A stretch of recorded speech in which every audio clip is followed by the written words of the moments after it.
Set नहीं कर पा रहा हूँ। प्रणाम सर। भैया प्रणाम प्रणाम। आप सभी का स्वागत है, अभिनंदन है आज के हमारे इस डिस्कशन में जो है। और हमारा जो डिस्कशन का जो टॉपिक है वो बहुत आज के इस कोविड-19 कोरोना के संदर्भ में बहुत ही इम्पोर्टेंट डिस्कशन का टॉपिक है, जिसमें हम जो है आज इस पर अपना विचार रखेंगे आप सबके साथ जो है कि कोविड-19 स्टार्ट क्या क्या या हमारे किन अधिकारों का वायलेशन हो रहा है। साथ ही साथ हम जिस अपने आप को बीइंग ह्यूमन कहते हैं, बीइंग ह्यूमन होने के नाते हमारी क्या जिम्मेदारी प्रकृति के प्रति, हमारी क्या जिम्मेदारी थी अपने इस नेचर के प्रति, अपने अगल बगल के वातावरण के प्रति, क्या हमने ह्यूमन होने के नाते उस जिम्मेदारी को निभाया या नहीं निभाया। साथ ही इस कोविड-19 के लगातार बढ़ते प्रभाव की वजह से जिसके सामने आज दुनिया की सबसे बड़ी उसने भी अपने घुटने टेक दिए हैं, उस तक हो गई है और सिर्फ इंतजार कर रही है किसी तरह से इस महामारी का जल्द से जल्द जो है अंत हो जाए। तो ऐसे में इस जंग में इसी विषयों पर हमें विचार करना है। मानव होने के नाते हमने संस्कृत का एक श्लोक है, यदा यदा ही धर्मस्य ग्लानिर्भवति भारत अभ्युत्थानम अधर्मस्य तदात्मानं सृजाम्यहम्। जब जब इस पृथ्वी पर अधर्म की का प्रभाव बढ़ेगा जो है, ये जो आपने लगाया ये वाला कहाँ है? ऐसे में आपको वाला कौन सा? 19 की बीमारी ने हमें एक संदेश तो कहीं नहीं दिया है कि ऐसे में हम करके जो है अपनी जो सामाजिक जिम्मेदारी है। एक सेकंड।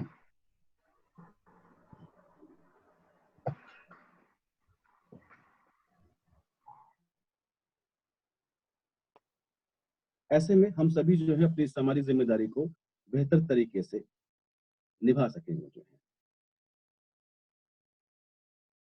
मनुष्य के जन्म से और मनुष्य के समाज बनने तक की इस पूरी प्रक्रिया ने जहां मनुष्य को समझदार बनाया, मुझे लगता है कि नेचर ने अपनी जो सबसे उत्कृष्ट उत्पत्ति थी जो है वो मनुष्य की उत्पत्ति के रूप में ही उसे परिभाषित किया था। लेकिन जैसे जैसे मनुष्य ने जो है प्रकृति के क्षेत्र में दखल देना शुरू किया, हस्तक्षेप करना शुरू किया, वैसे वैसे प्रकृति ने जो है उस चीज को रिवर्ट बैक करना भी शुरू किया। हम जानते हैं कि संहार और सृजन ये दोनों प्रकृति का नियम है। प्रकृति जो है सृजन भी करती है, प्रकृति संहार भी करती है। मनुष्य ने प्रकृति के इस क्षेत्र में खुद कदम रखा और धीरे धीरे उसने तमाम न जाने कितने विनाशकारी हथियार बनाए। मनुष्य ने तो क्लोन बना दिया, मनुष्य ने क्लोन बना दिया। क्लोन बना के कहा कि धीरे धीरे हम ह्यूमन क्लोन भी बनाएंगे। जो है हम ऐसी बायोलॉजिकल रिसर्च करेंगे जो है कि अब आदमी भी पैदा होना शुरू हो जाएंगे। धीरे धीरे सृष्टि के उस नियम के विरुद्ध जो है हमने काम करना शुरू कर दिया। जो है वसुधैव कुटुंबकम की जो परिभाषा थी, सारी पृथ्वी मेरा परिवार है, उसको हमने न जाने कितने बंधनों से बांध दिया। जो है जातिगत आधार पर न जाने किन किन विभाजनों के आधार पर हम सभी बढ़ गए। जो है एक जो वास्तव में जो मूल में जो मानव धर्म था जो है वो कहीं बहुत दूर चला गया। तो अपने अपने अपने हिसाब से, अपने समय के हिसाब से जो है धर्म को अपने अपने तरीके से परिभाषित कर लिया और एक होड़ पूरे विश्व में मच गई कि अपने धर्म को दूसरे धर्म से श्रेष्ठ साबित करना है। और या मैं कहूँ जितना खून जो है इन धर्मावलंबियों ने बहाया है, उतना खून तो जो है किसी क्या बोलते हैं नास्तिक व्यक्ति ने नहीं बहाया होगा। जितना इन धर्म को मानने वालों ने इतना खून बहाया, उतना तो किसी नास्तिक व्यक्ति ने खून नहीं बहाया होगा। तो असल में और मूल में जो मानव धर्म की परिभाषा थी वो हम सबसे, आप सभी से बहुत दूर होती चली गई। तो जो अधिकार रूपी समाज हमने बनाया ना, निश्चित रूप से उस समाज में जो है दायित्व बोध का भी समाज होना चाहिए था, जो अपने दायित्वों के साथ साथ ही अपने अधिकारों का पालन कर सके। जो है दायित्व बोध के साथ अगर अधिकार निकल कर आते तो निश्चित रूप से आज की जो परिस्थितियां हैं वो निश्चित रूप से भिन्न होती। यहाँ मैं समूची मानव प्रजाति की बात कर रहा हूँ। मैं हिंदुस्तान का नागरिक होने के नाते नहीं, मैं किसी देश का नागरिक होने के नाते नहीं, मैं समस्त मानव प्रजाति की बात कर रहा हूँ कि इस मानव प्रजाति ने इस तरह का जो डिस्क्रिमिनेशन है खुद के साथ किया, स्वयं के साथ किया। तो ऐसे में जो नेचर की एक्सपेक्टेशन थी कि जो सबसे उत्कृष्ट उत्पत्ति मानव जीवन है, उस मानव जीवन से किसी निकृष्ट कार्य की संभावना उसने कभी व्यक्त नहीं की थी। और आज मानव उसी निकृष्ट कार्यों को करता हुआ धीरे धीरे आगे बढ़ता चला। तो ऐसी स्थिति में जबकि कोविड-19 का इस महामारी ने जो है समूचे विश्व को लगभग अपनी चपेट में ले लिया है। समूचे विश्व को अपनी चपेट में लेने का मेरा तात्पर्य ये कि वो देश जहां से पूरे विश्व की अर्थव्यवस्थाएं चलती हैं, पूरे विश्व की अर्थव्यवस्थाएं चलती हैं, पूरे विश्व के जितने भी विकास के कार्यक्रम होते हैं उन देशों के यहाँ से चलते हैं। ऐसे में इन पर कोविड-19 का सबसे ज्यादा प्रभाव पड़ा।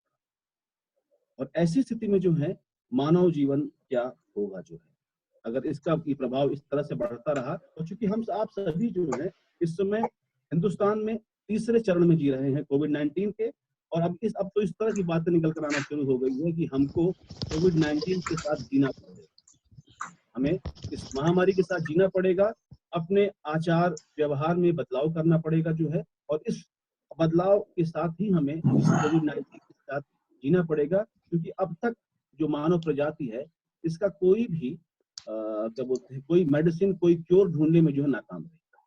रोज कहीं कोई कहता है जापान में बन गई है, कोई चाइना में कह रहा है, कोई अमेरिका में बन गई है, लेटेस्ट सुनने में आ रहा है इजराइल ने बना लिया।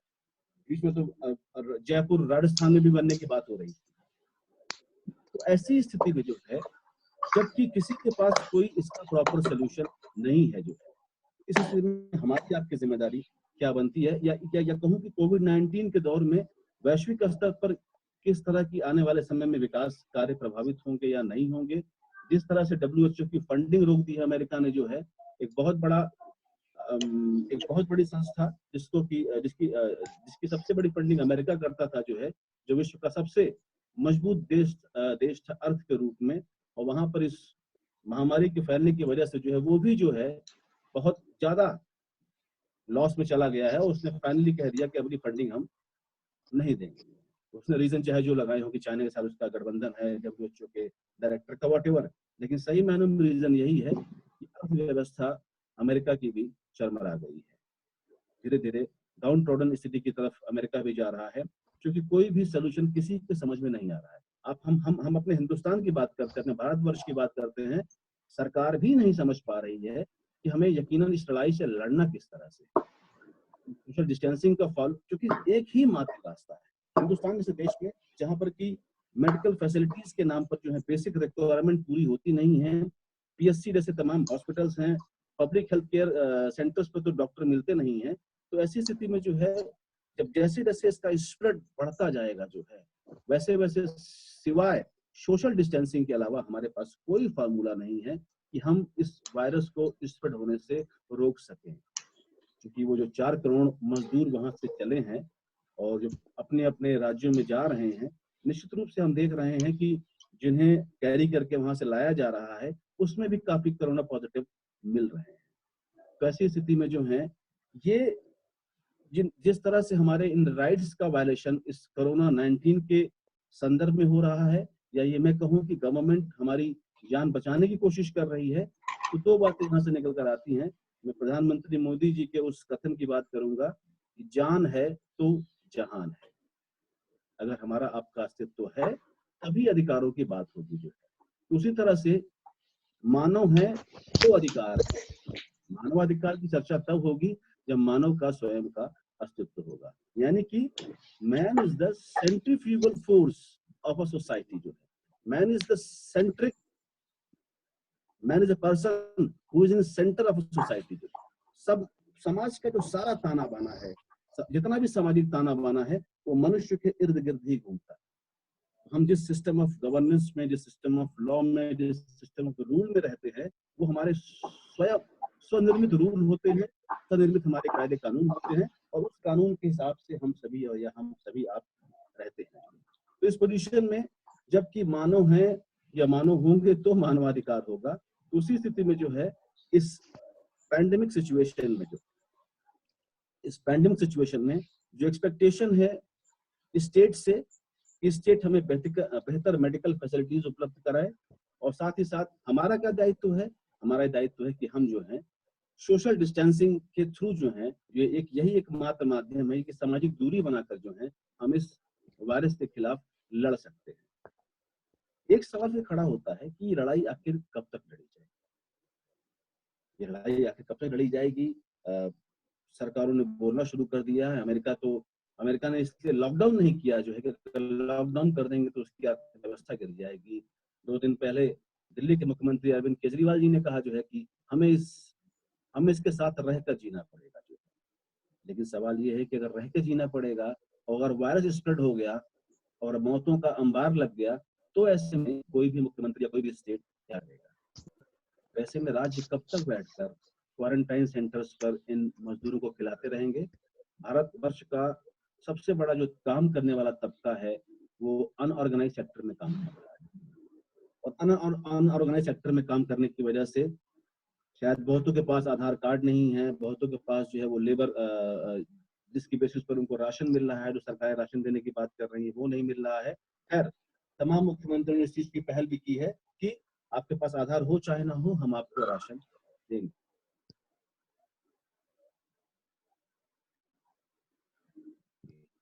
लेकिन ये सोल्यूशन कब तक चलेगा? 2 महीने, 4 महीने, उसके बाद तो होगी जो है धीरे धीरे हमारी अर्थव्यवस्था या सभी देशों की अर्थव्यवस्था जो है धीरे धीरे नीचे की तरफ जा रही है। ऐसे में एक समस्याओं के साथ जुड़ी हुई कई समस्याएं जो हैं वो जन्म ले लेती हैं। एक समस्याओं के साथ जुड़ी हुई कई समस्याएं जन्म ले लेती हैं। तो ऐसे में जो है क्या कहते हैं,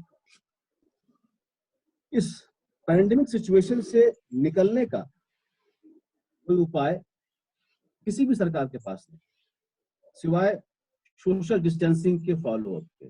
जिन जिन देशों में, चाहे जहां से इसकी शुरुआत हुई कही जाती है, वुहान नाम का देश है जो कि एक राज्य है चाइना का जो है, वहां लोग कह रहे हैं कि 75 दिन बाद लॉकडाउन को प्रॉपर फॉलो करते हुए हम लोगों ने लॉकडाउन पर विजय पा ली। लेकिन ऐसी कोई रिसर्च मैंने नहीं पढ़ी कि वहां पर सोशल डिस्टेंसिंग को फॉलो कैसे कराया गया था। क्या बंदूक की नोक पर फॉलो कराया गया था कि वहां लगातार मरने वालों की तादाद बढ़ती गई तो लोगों ने जो है सोशल डिस्टेंसिंग को फॉलो करना शुरू किया? हमारे यहाँ क्या है कि हमारे यहाँ लॉकडाउन के संदर्भ में हिंदुस्तान में कोई ऐसा कानून नहीं है। We don't have any policy regarding lockdown. सवाल था कि कैसे हम इस सोशल डिस्टेंसिंग को फॉलो अप कराएंगे, ना कोई इस पर लॉ है। लॉ आया जो है 1897 का एपिडेमिक एक्ट था जो कि स्टेट्स को पावर देता था जो है कि इस तरह की महामारियों में लोगों को जो है उनके घरों में जो है रखा जा सकता है। सरकार के पास ये पावर जो है कि वो उन्हें इस बीमारी को फैलने से रोकने के लिए जो है उन्हें अपने घरों में बंद कर सकती है या उनके निकलने पर प्रतिबंध लगा सकती है। ये एक्ट तो जो है डिजास्टर मैनेजमेंट एक्ट के हिंदुस्तान में 24 मार्च रात 12 बजे के लागू होने से पहले ही पंजाब और महाराष्ट्र राज्यों ने अपने यहाँ लागू कर दिया था। फिर आता है आपका जो है डिजास्टर मैनेजमेंट एक्ट। जो है डिजास्टर मैनेजमेंट एक्ट जो है जो कि सेंटर को पावर देता है कि संदर्भ में डिजास्टर की जो कोई डिफिनीशन है उस रिगार्ड में ये जो डिजास्टर है हम समझ में आते हैं भाई, डिजास्टर का मतलब कोई साइक्लोन आ जाए, कोई चक्रवात आ जाए, कोई कहीं पहाड़ गिर जाए, पहाड़ टूट जाए, भूकंप आ जाए, समझ में आता है। ये कैसा डिजास्टर है, जो ये कैसी महामारी है? तो ये भाई ये महामारी है जो ये महामारी बायोलॉजिकल रीजन से आई है। कहीं कोई साइंटिफिकल रिसर्च थी जो है, उस साइंटिफिकल रिसर्च से ये स्प्रेड आउट हुआ, ये जो वायरस था जो है, और फिर ये इस तरह से फैला जो है, क्योंकि इसकी प्रकृति के बारे में किसी को नहीं मालूम था जो है। शुरू में लोगों ने कहा कि मतलब कैरी करने से नहीं बढ़ता है, कोई कहता है कि जब तक टच नहीं करेंगे तब तक आगे, तमाम जो बातें थी। एवं अभी तक रिसर्च हो रही है कि एग्जैक्टली इसका ये क्या कहते हैं, इसका स्ट्रक्चर क्या है, इसका इफेक्ट क्या होगा। अब तो नई रिसर्च आ गई है कि ये ह्यूमन बॉडी में ही रहेगा। जैसे जैसे आपका इम्यून कमजोर होगा ये हावी हो जाएगा, अगर आपका इम्यून अच्छा रहेगा तो आपके साथ ये आपकी बॉडी में बना रहेगा। तो इस तरह का अनस्ट्रक्चर्ड किसी वायरस का अगर प्रभाव है तो उस वायरस के साथ किसी भी समाज को लड़ने में जो है कोई कारगर हथियार कभी नहीं मिल पाएगा, सिवाय अपने खान पान, अपने रहन सहन, अपनी व्यवहार शैली, अपनी दैनिक दिनचर्या में बदलाव करने के अलावा जो है इसका कोई सलूशन नहीं है। फिर चलते हैं कि हिंदुस्तान में कानून लागू हुआ, कानून लागू होने के बाद जो है अमीर से लेकर गरीब तक, गरीब से लेकर अमीर तक, सभी पर इस वायरस का एक जैसा, अगर ये गरीब तबके को पकड़ रहा था तो गरीब अमीर को ही पकड़ेगा। इसने कोई डिस्क्रिमिनेशन नहीं किया, इसने कोई भेदभाव नहीं किया, सभी को समान रूप से इसने प्रभावित किया। मेडिकल फैसिलिटीज बेहतर होते हुए भी जो है मेडिकल फैसिलिटीज इसके सामने जो कहीं कारगर सिद्ध नहीं हो। क्यों? क्योंकि किसी के पास कोई इसकी वैक्सीन, कोई मलेरिया की वैक्सीन ट्राई कर रहा है, कोई किसी की वैक्सीन ट्राई कर रहा है, हाइड्रोक्लोक्सी वैक्सीन करके जो इसके कहा कि बड़ी कारगर, फिलहाल अब वो भी कारगर है, फिलहाल चल रही है। तो अब था सवाल ये कि हिंदुस्तानी परिप्रेक्ष्य में, भारतीय परिप्रेक्ष्य में जो है हमारे अधिकारों का हनन हुआ। जो अनुच्छेद 14 की बात हम करते हैं, आर्टिकल 19 की बात करते हैं, आर्टिकल 21 राइट टू डिग्निटी, हम आर्टिकल 19 में राइट टू डिग्निटी की बात करते हैं, हम 25, 26 में जो है रिलीजियस अप्रोच रिगार्डिंग डिनोमिनेशन या बाय इंडिविजुअल की बात करते हैं। हमारे ऐसा तो भाई पहली बात तो हिंदुस्तान में कोई इमरजेंसी नहीं है। हाँ, ये जरूर होता कि अगर 352 में अगर जहां पर की वॉर, एक्सटर्नल एग्रेशन और जो पहले इंटरनल डिस्टर्बेंस लिखा हुआ था, क्या कहते हैं, अमेंडमेंट के पहले जो कि अब आर्म रिबेलियन हो गया है, तो अगर इंटरनल डिस्टर्बेंस रहा होता और आज का समय होता तो शायद सरकार जो है इंटरनल डिस्टर्बेंस की बेसिस पर जो है, शायद इंटरनल डिस्टर्बेंस में सरकार जो है महामारी जैसे शब्द को भी शामिल कर लेती है अपने इंटरप्रिटेशन में जो है, और कह सकती थी भाई कि पूरे देश में जो है 352 के तहत इमरजेंसी लगाई जाती है। लेकिन चूंकि हमारे पास नेशनल लॉकडाउन के रिगार्ड में कोई प्रॉपर लॉ नहीं था, तो इस डिजास्टर मैनेजमेंट एक्ट के बिहाफ पर जो है मिनिस्ट्री ऑफ होम अफेयर्स की तरफ से रोज जारी होने वाली गाइडलाइंस से ही वर्तमान समय में पूरा देश चल रहा है।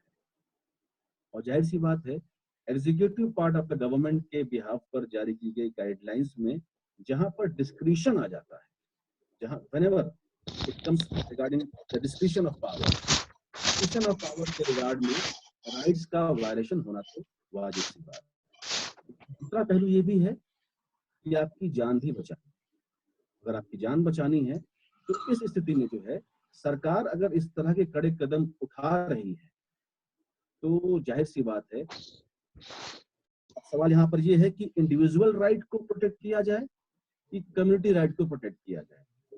तो हम प्रोपोर्शनेट जस्टिस की बात करते हैं या डॉक्ट्रिन ऑफ नेसेसिटी की बात करते हैं, जैसा कि आपने देखा जो है इटली में देखा, जो जब संख्या बढ़ना शुरू हो गई संक्रमित लोगों की जो है, तो ये तय किया गया कि किसको पहले बचाया जाए, उन बुजुर्गों को बचाया जाए कि उन जवानों को बचाया जाए। तो इटली ने कहा भाई कि हम तो सबको बचाएं, हम तो भाई सिर्फ हम तो जवानों को बचाएंगे, बुड्ढों को बांटेंगे। सवाल ये था कि ऐसी स्थिति में फिर स्टेट की रिस्पॉन्सिबिलिटी क्या है? Right to life and dignity, dignity means something different, it's not just about the human existence, it's not just about just to get yourself free from any particular lockup.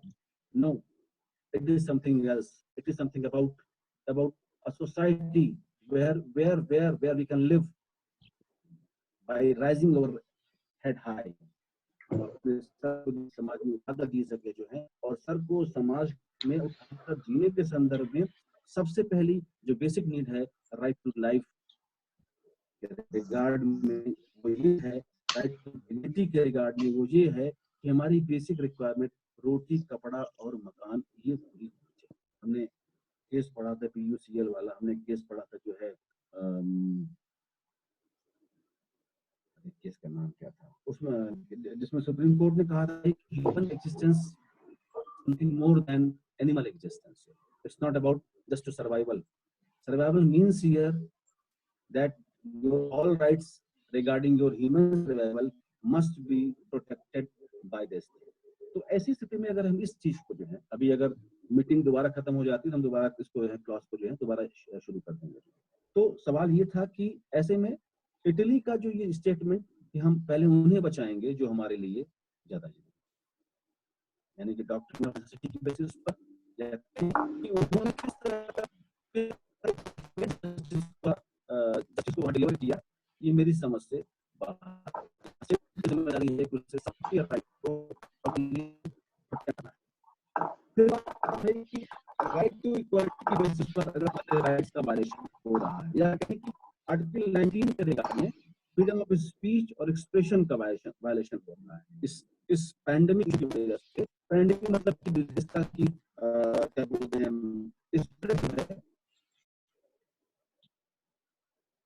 Societal वे में हो या दूर दूर तक हो, जिसका जो कार्य क्षेत्र है, जिसका जो फैलाव क्षेत्र है वो बड़ा हो जाए। पैंडेमिक जो है छोटे एरिया के लिए होता है, पैंडेमिक आपका जो है बड़े एरिया के रिगार्ड में से कंसीडर किया जाता है कि जिसका फैलाव जो है दूर तक हो। तो इस सिचुएशन में जो है जहां पर की स्टेट की जिम्मेदारी थी हमारे इन राइट्स को प्रोटेक्ट करना चाहिए।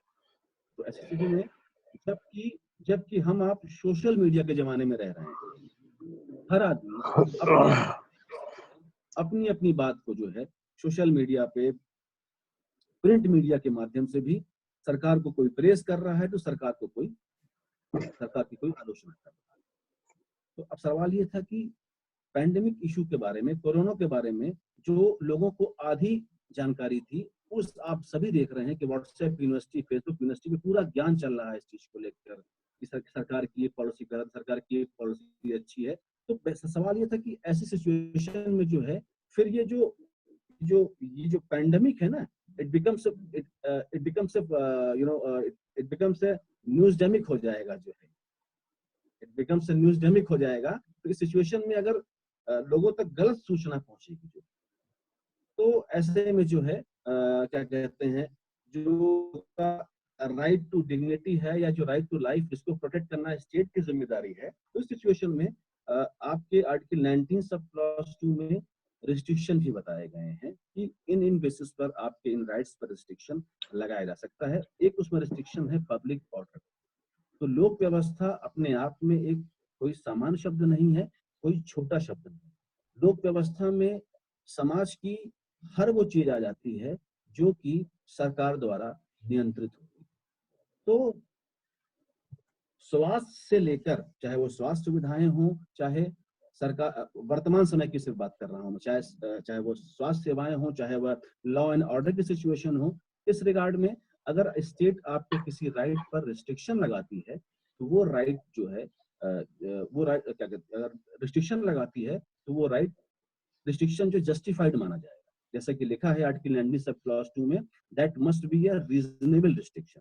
तो रीजन इसके पीछे है कि अगर right to freedom of speech and expression के आपके इस राइट का वायलेशन हो रहा है कि आप कोई फेक न्यूज जो है किसी भी न्यूज चैनल पर या सोशल मीडिया के थ्रू कंटिन्यू नहीं कर सकते हैं, तो इस सिचुएशन में जो है आप इस पर एक रिस्ट्रिक्शन है, वो रिस्ट्रिक्शन है पब्लिक ऑर्डर का। पब्लिक ऑर्डर अपने आप में एक वाइडर टर्मिनोलॉजी है और उस वाइड टर्मिनोलॉजी में हमारे हेल्थ इश्यूज जो कि अभी वर्तमान समय में गवर्नमेंट के थ्रू जो है क्या कहते हैं हैंडल किए जा रहे हैं, इस सिचुएशन में गवर्नमेंट के पास है पावर। दूसरा हमारा एक इशू आता है आर्टिकल 19 में, right to movement. Right to movement कि भारतवर्ष में कहीं भी आने जाने की सुविधा और कहीं भी बस जाने की सुविधा। सवाल था कि राइट ऑफ माइग्रेंट वर्कर्स के इन राइट्स का वायलेशन हो रहा है, यहाँ से वहां ये मूव कर रहे हैं, तो ऐसे में इनके इट्स राइट्स पर रिस्ट्रिक्शन लगाया जा रहा है स्टेट के। तो भाई सीधी सी बात यहाँ पर फिर भैया सामने आ जाती है कि ऐसी स्थिति में जबकि इस पैंडेमिक इशू के बारे में WHO ने कह दिया है कि लोग अपने घरों में रहें, जो जहां है वहीं रहें, सोशल डिस्टेंसिंग का फॉलो करें, और ये वायरस जो है मूव करने से बढ़ता है, मिलने जुलने से बढ़ता है, और जितना जितना हम आगे बढ़ते जाएंगे, मूव करेंगे और करीब रहेंगे, सोशल डिस्टेंसिंग को फॉलो नहीं करेंगे, इस वायरस का स्प्रेड जो है उतना ही बढ़ता जाएगा। तो सिचुएशन में गवर्नमेंट का जो एक्शन था, जो यहाँ लिया गया जो है वो एक्शन सही लिया गया था कि भाई कि ऐसे सिचुएशन में जान है तो जहान है। जब हिंदुस्तान के इतिहास में पहली बार जब ट्रेन चलना बंद हो गई, ट्रेन कभी इमरजेंसी के दौरान भी बंद नहीं हुई, जब ट्रेनें बंद कर दी गई तो निश्चित रूप से हम आप सबको समझ जाना चाहिए था कि ये एक बहुत बड़ी महामारी है जिसका इलाज अभी वर्तमान समय में संभव नहीं है। हम इकोनॉमी के मामले में गर्त की तरफ चले जा रहे हैं। एक साल बाद शायद हिंदुस्तान की इकोनॉमी 0 पहुंच जाए, 1 point something reserve bank of India ने प्रेडिक्ट किया हुआ है कि आने वाले समय में होगी। मुझे लगता है वो 0 ना हो जाए। उस सिचुएशन में क्या होगा, लेकिन जो गवर्नमेंट का प्रेफरेंस था कि सबसे पहले हमें अपने लोगों की जान बचानी है। हमारे पास मेडिकल फैसिलिटी का अभाव था, तो right to get medical health के बारे में बड़े सारे केस पढ़े हमने, जो है क्या कहते हैं, चाहे वो Mahendra Pratap Singh versus state of Odisha का केस रहा हो, इसमें सुप्रीम कोर्ट ने कहा भाई कि गांवों में public health care unit properly होनी चाहिए। हनुमानंद कटारा का केस पढ़ा हमने भैया कि ट्रॉमा सेंटर होना चाहिए, बेसिक नेसेसिटी ऑफ लाइफ होना चाहिए। State of West Bengal versus Hatim Sheikh का केस था, जहां हमने पढ़ा भाई कि हॉस्पिटल्स में जो है क्या कहते हैं, बेसिक रिक्वायरमेंट के रिगार्ड में, हेडर इंजरी के रिगार्ड में भी जो है प्रॉपर जो है ट्रॉमा सेंटर होना चाहिए। जो जहाँ पर स्टेट से उसने क्लेम किया था, बाद में सुप्रीम कोर्ट ने उस पैसे को दिलाया। सुप्रीम कोर्ट ने कहा कि स्टेट की जिम्मेदारी है कि जो मिनिमम फैसिलिटी है, जो है वो मेडिकल फैसिलिटी है, it must be provided by the state. इस सिचुएशन में जबकि